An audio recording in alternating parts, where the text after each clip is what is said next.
Hello, hello.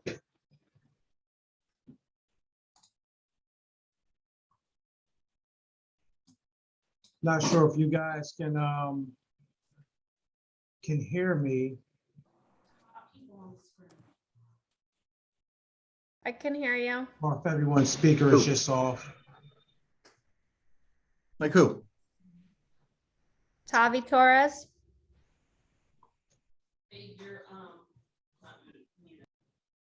Can you guys hear me okay?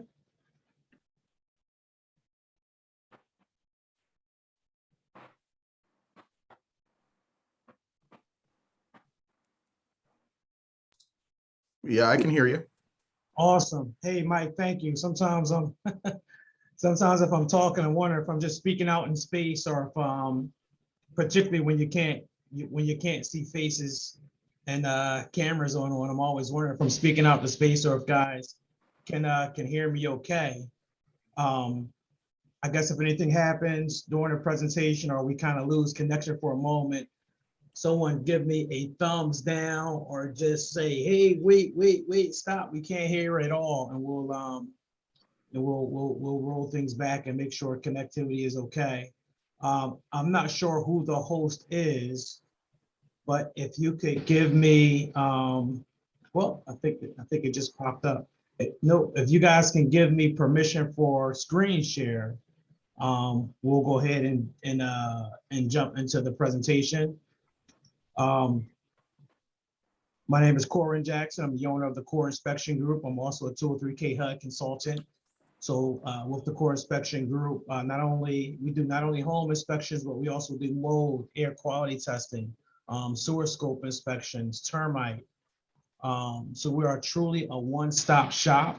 What we are here to talk about today, I think you guys wanted to learn more about getting to the table with the 203K and the flow of events to see exactly what that looks like as we're moving through step by step.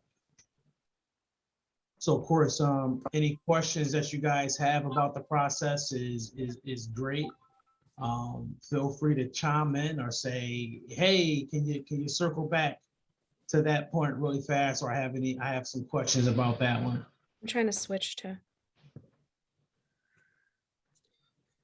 Has anyone, for the folks that's in the meeting, have any of you guys taken on any 203K clients yet? Have you guys worked with any on any of these deals? Not yet. Not yet. Okay. Hey, Hello. how are ya? Good. How you I doing? don't understand why she copies every single one. She does it. She does it all the time. That's just her Well, thing. that's new for me. Yeah. It's Yeah. Lynn always copies everybody. It's not just Hey, you. Monica, I'm just curious, who's the host that we're waiting for to provide us with screen share? Maybe I can text them or email them. Maybe Mary's Corin. going to handle it. hey, Hey, Corwin, I just got on just now. Sorry, I was on a phone call. I can give you access. I would just have to log in through Hakan's email. So Okay. just bear with me and then I'll give you access so that you can share your screen. awesome. So That's- sorry we just- about that. Thank you we so just much wanted to for make joining sure. us today. There you go. Awesome. We just wanted to make sure somebody was working on it. the timekeeper. Yeah. Sometimes Lynn's difficult. I had to go back and forth with Lynn on like that COVID pay and stuff like that too. And I may be able to mute a few people from here.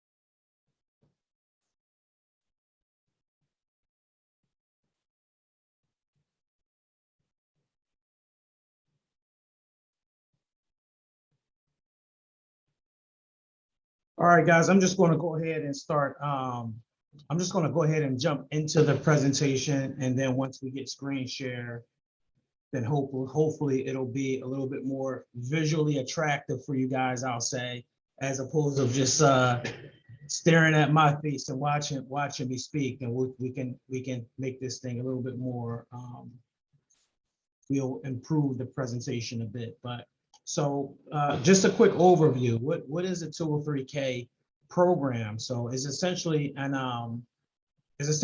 improvement loan, and that helps the borrowers finance renovations directly into the mortgage loan of the house. So what that means is if you guys are looking at the house and the client is thinking, you know what, I like this house, but I don't love it. I would really love if we could upgrade the bathroom, or if we could upgrade the kitchen, then this is the program for them, or this is the loan program for them. Perfect. I think you guys can see me now. So, or you guys can see the presentation slide. Someone give me a thumbs up if you can see it. All right, so different rehab loans, Fannie Mae, FHA, Home Style, and VA. So of course, if the bank is going to say, you know what, I'm not only going to lend you some money to purchase the home, I'm also going to give you some money for the renovations. Guess what that comes with? There are going to be some challenges with this program, right? So we talk about some of the challenges. What are those? Well, they become very administratively intense, meaning not for you guys as the realtor, but just in working with the just the contractors, as myself as a HUD consultant, the borrower, your client has a lot more paperwork to process, and these are just a matter of getting the numbers from the what's permissible, and then what the contractor is going to charge. Longer closing dates. So I would say these typically close take 2 to 3 weeks longer to close than your traditional loans would. And then again, you have the buyer, they're going to be making some of the they're going to be making some additional trips there. I think we moved a bit forward. So you guys, one of the tips of success here, you guys, we want to leverage our power team, right? By that, I mean, Now, that this is HUD through the consultant, team? Yeah. I'm sorry. That HUD consultant, we want to make sure we're putting that HUD consultant to work, right? The mortgage lender, we want to make sure if we have a client that's interested in a 203K loan, we want to make sure we're working with a lender who has a success rate and they have an appetite for this. Because this is something where between the lender, the HUD consultant, and the contractor, again, there's just a lot of paperwork that's going back and forth. So make sure you guys have a lender that has an appetite for this, and this is something that they've had a success rate in. So so why do we want to take on these additional challenges? Why do we want to deal with more paperwork? If you guys tune into WIFM, and I'm sure most of you guys know what WIFM is, that means what's in it for me. So using these 203K loans, guess what? It's going to allow you guys to unlock more doors to home ownership. It's going to allow you guys to work with more buyers. So why is that? So particularly when we're dealing with decreased inventory, a lot of those properties that are on the market are properties that have some level of distress, right? Where they aren't as attractive to buyers. So the thought becomes, you're out with a buyer and they are looking at 5, 6 homes, or perhaps they've already put offers in on homes that are move-in ready. But guess what? There were a dozen offers on that house and they didn't get it. So this gives us a scenario where we can now say, well, you know what? This is a home. It's not absolutely move-in ready. It doesn't check every box on the list. It doesn't have the finished basement. It doesn't have the finished kitchen. It doesn't have that beautiful bathroom. But guess what? We can start talking about a renovation loan. By utilizing the renovation loan, we can go in and we can upgrade this house very specific to your taste. So what that means is you now have a buyer that is going to put in an offer on this house. So you're not taking that buyer out for another 2 or 3 weeks every Saturday because we know most clients take up our time when, right? Saturdays between, let's call it 11 a.m. or 10 a.m. to 4 p.m. So that's one buyer. We can now say, you know what? They're now sold on this house. They're going to utilize a renovation loan to keep moving. So that's the reason why we want to take on some of these challenges, because now we have a buyer that we can get sold on a property because it needs a renovation. So this is a property that we did a few years back. This was a house that was actually abandoned and vandalized, but the family, they had the appetite for a renovation. So, and they had the exact same scenario that we're talking about now, where they put in an offer on a few different homes that wasn't accepted. These folks were out looking for months, couldn't find a house. And the husband said, well, you know what? I heard about these renovation loans.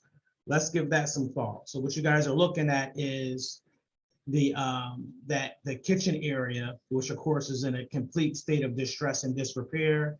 That's a before and after photo. So what does the process look like? So there are some hurdles within the process, meaning there are things that are not permissible within the 203K loan. So you can't come in and say, hey, I want to put in a new, I want to put a pool in for the backyard. The loan program isn't used for that. Or you can't say, I want to put in new speakers, surround sound speakers throughout the house. So I don't want to mislead and think that, hey, everything your heart desires can get put into this loan program. But typically the things that, and if most of our cameras were in blacked out, this is usually when I would ask for a little bit of participation from the team to ask, hey, when your clients are buying, what's on that wish list, right? So typically when I ask that question, I hear stuff like, hey, my client really wants an upgraded kitchen, or my husband really wants a finished basement, or my client had a few homes that they were in love with, but they really wanted an upgraded kitchen.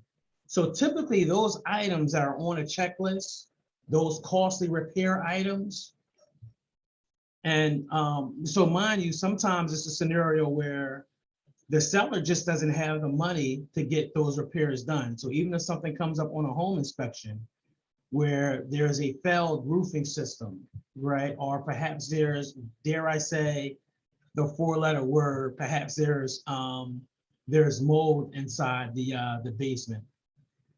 Then these are all things that can get wrapped up within a renovation loan. So when you guys have those clients for where they've been out looking for a while and they're putting in offers on the homes that are 100% move-in ready, that's when we need to start to think and pose the question, well, would you be interested in the renovation loan, right? We can begin to have that conversation. So this is another scenario where it typically takes place. Your buyer, and we've all been here, they found the house in a perfect neighborhood on a perfect street, right? The house hits every checkbox. It has a curb appeal, is in a school district they want, but the kitchen is an absolute no, right? We run through this scenario a few times. You guys have seen this for all of your buyers. Perhaps they put in a few offers and now they're at a house where it doesn't look exactly move-in ready. That's when we can start, having these questions. The first step will be to consult with a 203K HUD consultant, right? So we can clearly understand the borrower's goals. We can determine their margin for extra costs and repairs, get a clear understanding on the condition of the home. So a lot of things that I do when I go out on these property evaluations. So like, I think it's just so Just to really understand what's the end goal. What does the client want the house to look like when the process is done, right? And that's when we can start to figure out what the cost is going to be, because it has to make sense. The house still has to appraise. So when an appraiser comes out, he's trying to figure out, he'll look at something called a feasibility study. And the appraiser is trying to figure out, okay, what's this house going to be worth once we get the renovations done. Right? And then that's going to tell us if the project makes sense. Because if we're putting $60,000 into a house and we can't get any comps for those numbers after we dump another 60,000, 80,000, whatever that number may be, then, you know, we have to go back to the drawing board. So these are the simple steps. You guys are going to reach out to a HUD consultant to say, hey, I have a buyer who's interested in the 203K loan, right? I'm going to go out, I'm going to look at the property, I'm going to have a conversation with the client to figure out what's your end goal, what do we want this house to look like when we're done? Are we putting in finished floors, new HVAC system? We have a project right now that we're working on, it's $220,000 in repairs. From where the client purchased the price point for the agreement to sell, it makes sense. He's actually going to have tons of money in equity once we get done, right? So we're going to figure that piece out first. What's the cost to get these renovations done, and does it make sense to move forward? I also had a client a few days ago where, actually it was last week, where they were looking at buying a commercial property and renovating the property. I think it was mixed use commercial.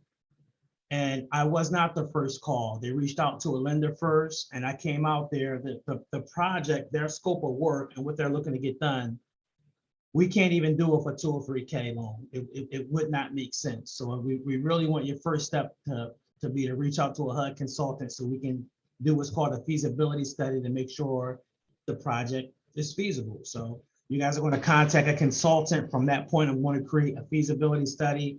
That's a report that gets submitted to the contractor, where it gives a contractor a scope of work to say, these are the things that we want done to the property. You know, whether it's hardwood floors, new HVAC system, new roofing system. From that point, the contractor and I will get on the same page from what the project will cost. And then we'll submit something called a final work write-up. That final work write-up gets submitted to the lender. It goes under underwriter review, and then, you know, the process is much like a traditional loan from that point. The toughest part of this process is really getting the right contractor on board, who's going to fill all of the numbers out correctly, who's going to be in line with the scope of repairs, so that we can complete the work write-up. Guys, do me a big favor. Just take a second and enter your name and email address in the contact list, and I'll make sure we'll send you a quick step-by-step in the form of a PDF as well. So if you guys could take a moment to shoot the info over. So phase one, you guys are going to send the consultant a request form. You'll get that over ASAP. This request form is really giving us the details of the person's buying power and what they think the renovation cost is going to be, right? So in this scenario, you see their max loan amount is $260,000, and they're saying, you know, that estimated rehab amount is going to be $42,000 of that. So then the thought becomes, if the total loan amount, so we're looking at an estimated purchase amount on agreement to sell of $200,000. We're coming in saying that the rehab amount is going to be $42,000. Just to get to a round number, we're saying $250,000 is the total loan amount after renovations. So the thought then becomes, can we find a comp for $250,000 in the neighborhood to justify the loan? If that answer is yes, then guess what? Then we're going to move forward and we're going to get to the table for closing. It's really that simple. You're going to have the estimated purchase amount, that the rehab amount is going to come from myself and the contractor. And that's what the appraiser is going to go by. He's saying, okay, after the renovations, this is the total amount of the loan, and then we just need to find a comp for that amount. If that number is over, like let's say they're doing 100,000 in renovations, and then we're looking at that number and saying, you know what, we can't justify 100,000 in renovations. Then typically what happens is we'll go back to the buyer, we'll go back to the client and we'll say, hey, I know that you really wanted marble floors in the bathroom, or you really wanted a granite countertop. That's off of a wish list, right? We'll just explain that, hey, there are some things that are mandatory that we can't take out of there. So in a lot of times, once we go back to the drawing board, if we can't get a comp, or if it does not make it through appraisals, then we'll just take another look at the buyer's wish list and we'll see if there are some things that can come off. So it's not an end all be all if we don't make the numbers initially. Sometimes we just have to fine tune some things on the wish list. So typically what happens for the feasibility study, that takes 4 to 5 days. Contractor bid, that's just the toughest part, getting the contractor involved, because he's reading over something called the scope of repairs, which is really giving them item by item a material and labor cost. Contractors hate this. They hate it because they have to come in and they have to justify all of their numbers. So the way, the contractor just saying, hey, you know what? We are going to upgrade your kitchen, put in new floors, new cabinets, new countertop. It's going to cost you $18,000. That doesn't fly. We need to know the linear feet for the cabinets, what type of cabinets we're using, what type of countertop. Are we talking marble? Are we talking granite? Are we talking quartz? Are we talking laminate and composite? What's the cost for the material? What's the cost for the labor? Right. So it's all of those items where typically, as a realtor, you're not involved with. The lender doesn't get too much involved in this process. This is typically between myself, the borrower, and the contractor, because this is the way we get down to the penny for what's the cost to get the renovations done. So that's why you guys will see that contractor bid 5 days. That's because there's a lot of conversations, a lot of paperwork going back and forth between myself and the contractor. I always recommend that the clients get 2 to 3 estimates for these, because we don't want to have a scenario where the underwriter gets the full report for the renovation loan.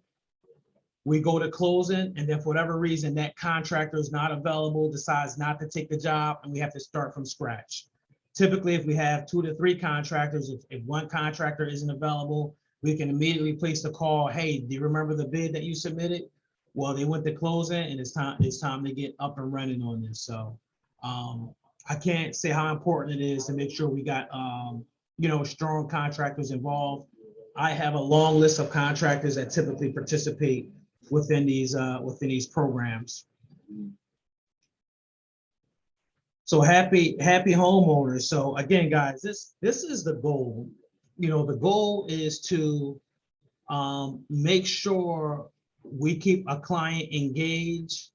And if anyone enjoys taking a client out, working with the same client for 4 to 6 months, please raise your hand. Because if that's the deal, then guess what? This program isn't for you. This is a program where we have buyers who, one, they've been outbid multiple times.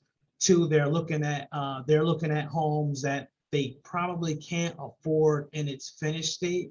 But if they wanted to take on a renovation program, it will be great for them, right?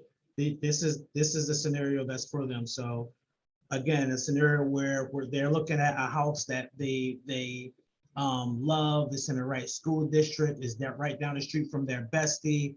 It has the 4 bedrooms, 2 bathrooms that they're looking for, but things are a bit outdated. So this scenario, they look at the kitchen and they say, you know what? I'm not looking to come in and get this done 4 years, 5 years later. But is there any way that we can get the renovation loan so we can wrap up the renovations before we move in? One of the questions that we always get from the buyers or the borrowers is, hey, guess what? I'm not looking to pay a mortgage on a house that I can't move into, right? So one of the scenarios that the lender will give them is, hey, we can wrap up 6 months of your mortgage into the renovations also, right? That really depends on the lender. There's a lot of different programs out there. Some of them are more flexible than others. If you guys need a loan officer to connect with on this, I can definitely shoot you guys something over. But that's just one more item that's that's available for the program. So are there any questions about the 203K loan program? I know we kind of moved through it kind of quick because we got a little bit of a delay on a call. If you prefer to shoot the questions over via email, of course, we're at info@coreinspectiongroup.com. So again, while I am a 203K coordinator, I'm also the owner of Core Inspection Group. So while we do somewhere between 40 and 50 inspections a week, I would say we probably handle about 2 or 3 of these scenarios a week as well. So along with your home inspection, we can cover your radon, termite, sewer scope, mold, and obviously the 203K activity. Are there any questions that we can answer at all? Hi, yes, I have a question. Sorry. Yeah. Go ahead, Monica. Corwin, is there like a minimum, if somebody comes in and just wants to do, say, a bathroom or a kitchen? Monica, that is And a great question. That's a streamline, and the beauty about that, so that number is 35,000. Okay, So if you guys, that's not the minimum that you need to, you can do a renovation loan for 10,000 or 5,000. But if it's less than 35,000, this program gets even easier for you because you then don't need a HUD consultant. You don't need me involved. That's a conversation that's just going to happen between the lender, the contractor, and the borrower. What the lenders have said is, hey, if this renovation is more than 35,000, then we want a HUD consultant to come into the conversation. okay, So in terms of minimum renovation, if they're just installing new windows and doors, then certainly you can get it done, but you don't need a HUD consultant to come involved. okay, so you Yeah. just work with your contractor and the lender? 100%. I know that you guys have an in-house mortgage person, and I would really hate if I offered someone up and I was stepping on someone's toes. That's why I don't offer up any lenders or any mortgage reps without getting an okay from your broker or your team leader before I put someone else on the call. Okay, But if you're in a scenario where someone is asking about a renovation loan, sure, shoot me an email. That's giving me the green light to offer up my resources. okay, thank you. Yeah, you're welcome. Nicole, I think you had a question. Hi, yes. What's the cost for your services for the HUD consultant?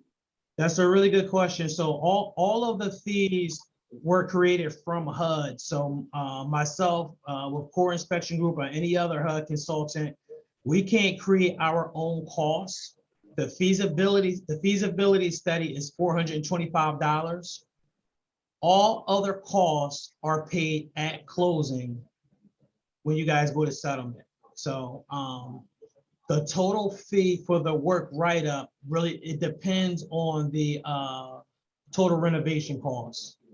I'll give you an example. If 100,000 is $850 for the work write-up.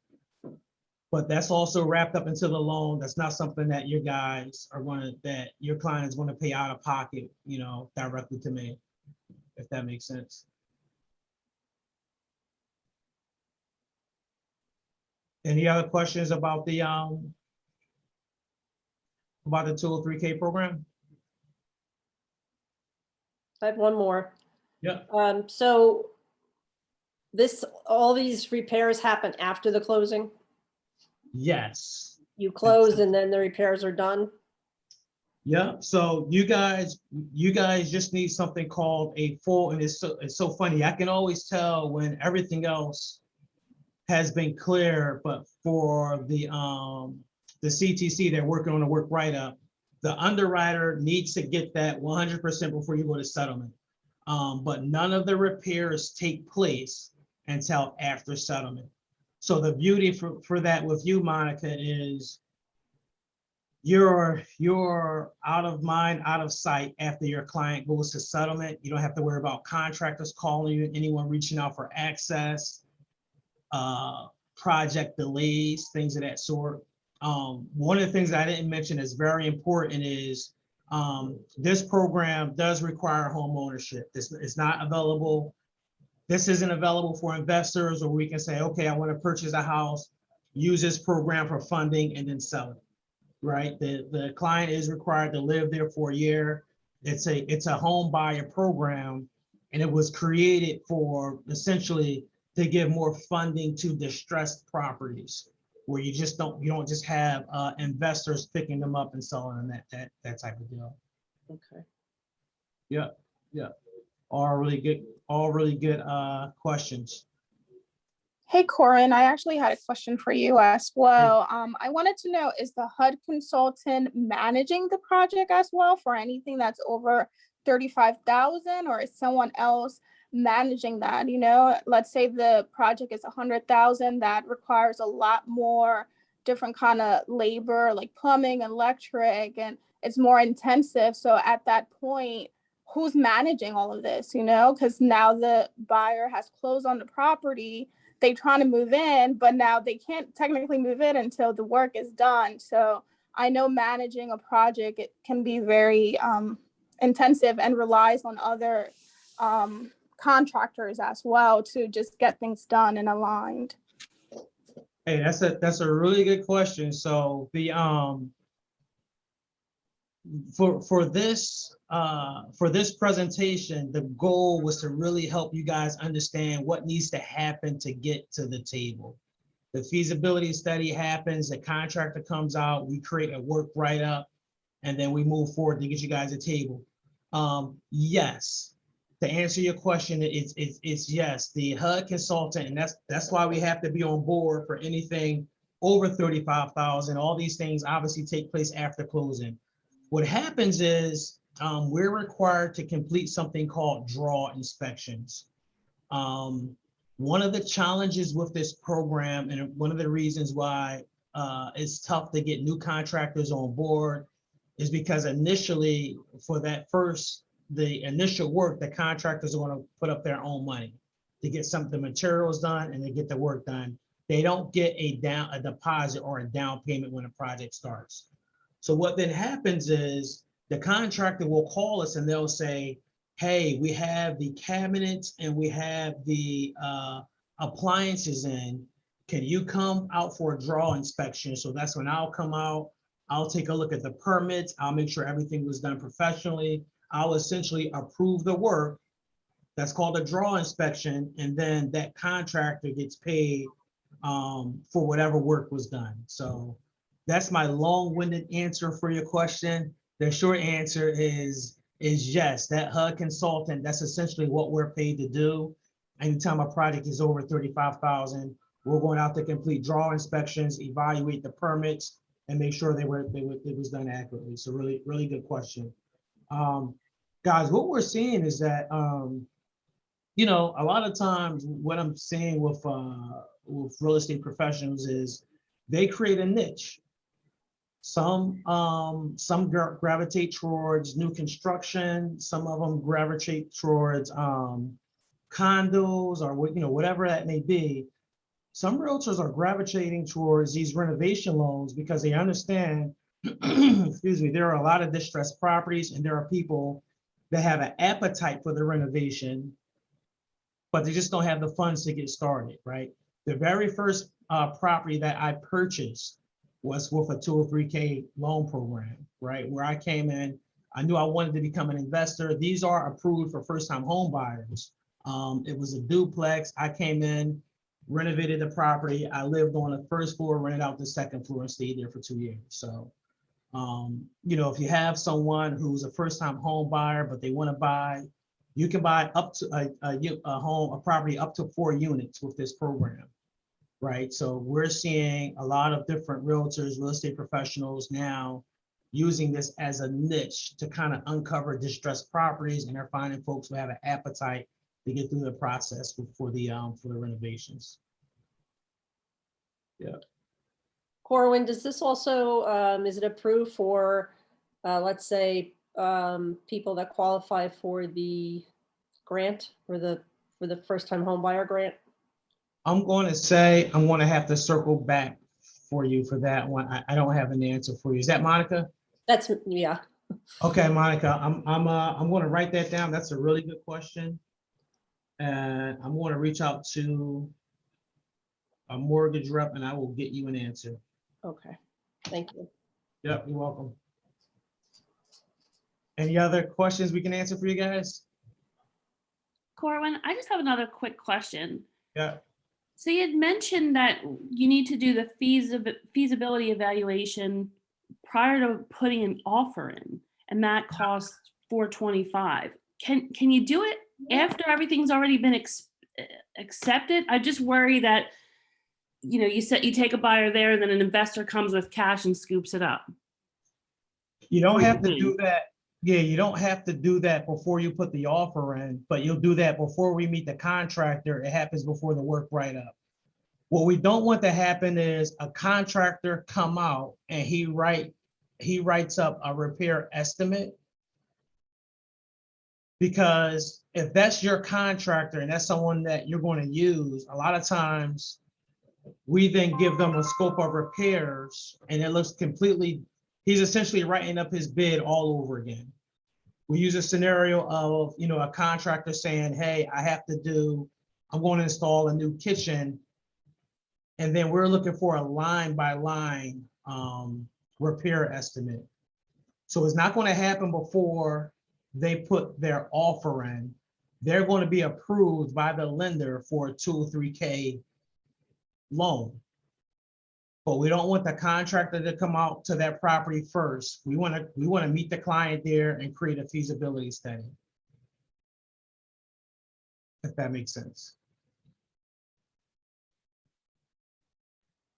Okay, thanks. Yeah, you got it. You got it. Hey guys, I can tell you, it's really good to have a lot of feedback and questions, because sometimes when we're talking and when you can't see faces, you're kind of wondering if you have folks that are engaged in the conversation. So it's really good to end the presentation and have a lot of really good questions and, hey, here's what I'm wondering, that type of deal. So, all right, guys, that's it for us.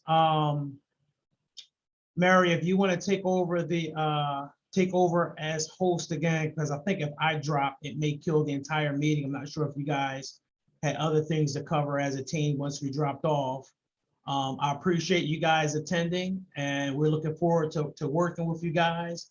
If you have any other questions about Core Inspection Group, our cost, availability, territory, the areas that we handle, please connect with Rob. He's been really great in staying in contact with you folks and making sure these types of presentations happen. And more importantly, I'm starting to get a little bit of Zoom fatigue, so I can't wait to meet you guys face to face. Hopefully that happens sooner rather than later. All right, guys, have a great day. Thanks, Corin. I believe Hakan is going to take over and become the host. And yes, for January to kick off the new year, we will be in person at the HomeSmart Cherry Hill office. So that will be a great time for everybody to get together, and then just network right afterwards. So we are planning that for January 2022. All right, looking forward to seeing you guys. Make it a great one. Awesome. Thank you so Corin. much. Thank Take care. Corwin. Thank you. Thank you.